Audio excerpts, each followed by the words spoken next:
Okay, so in that last little video, I'm sure that you heard that as soon as the ambulance passed us on the street, that suddenly it went from a very high siren to a much lower pitch siren. And that is because of the Doppler effect. So, and the Doppler effect means that stars and galaxies that are far, far away from us in space may not even be visible with light. Or if they are visible, they're going to be appear much more red if they're moving away from us. And actually, as it turns out, when we look at stars and galaxies, they're all moving away from us. That's one of the interesting things about our universe that we don't fully understand, is that our universe is expanding, and there's this whole weird kind of energy that is making it happen called dark energy. And dark energy is what's used to explain this weird phenomenon, is that the universe is not only expanding, but it is expanding faster and faster. Can you imagine what would happen if normally when you throw a baseball up in the sky, it starts at a pretty good speed if you throw it pretty quickly, and then it's going to quickly slow down and go slower and slower and slower and then fall to the earth. Imagine that instead of doing that, is after you threw it, it would accelerate faster and faster and faster forever. Doesn't make any sense according to our regular physics. But that seems to be what's happening with the stars. Based on the observations we're seeing, as time passes, the universe is going further and further apart. That would require an enormous amount of energy, which we can't explain in any way.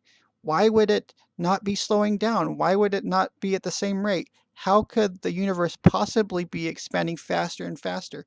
We don't understand, and so it would take a certain amount of energy to do that, which we don't know where it would come from. We call that dark energy. And so the way that we can tell that dark energy exists is because of redshift. Everywhere where we look at the sky, all the stars are shifted red away from us. And now we're going to tie that into the Doppler effect.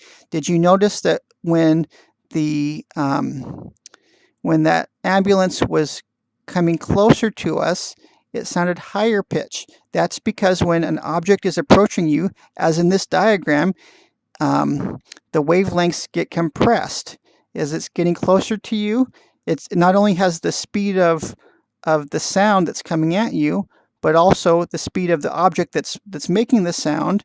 And so that the combination of the speed of the object moving and the speed of the sound that's coming at you makes it appear to us that the wavelengths are closer together, and so it becomes higher in pitch. As the ambulance was moving away from you, it from our perspective, it appears that the wavelengths are further apart, which we observe as being a lower pitch. Same thing happens for light. As stars that are far away from us, if the stars were coming closer to us, they would be shifted blue, because blue has a smaller wavelength, whereas a star that's moving away from us would have a more red wavelength. And as we look at stars all across the sky, we find that stars tend to have a more red color than you would expect based on what we would think their chemical composition would be. And so if every star is shifted red and all the galaxies are shifted red all across the space that we can see, what that means is that everything in the universe appears to be going further and further apart. And if you make observations over time, you can tell that it's going at a faster and faster speed apart. And that the result of that is that there's this amazing dark energy which we have no understanding of. Okay, but back to light telescopes. One of the limitations of light is that it's got a limited spectrum. We can only see a piece of it. And so things that are at the red spectrum, object that is very red, if it's far away from us and if it's moving far, far from us, then that red spectrum will become invisible to the eye.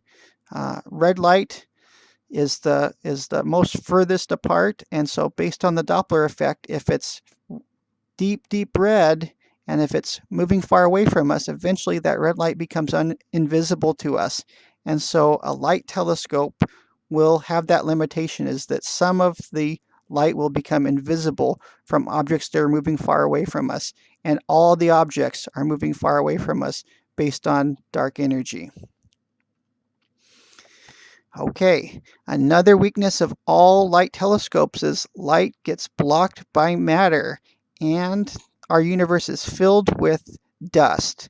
Not everywhere, but especially inside galaxies, there's great big clouds of dust. And if you look at the night sky during the summertime, you'll see those dust clouds. Not as clearly as in this picture, but especially if you're in a dark area, you can see cloudy spaces of gas clouds, and so those clouds block light from passing through it. So any stars and galaxies that are on the other side of the dust are going to become dimmed.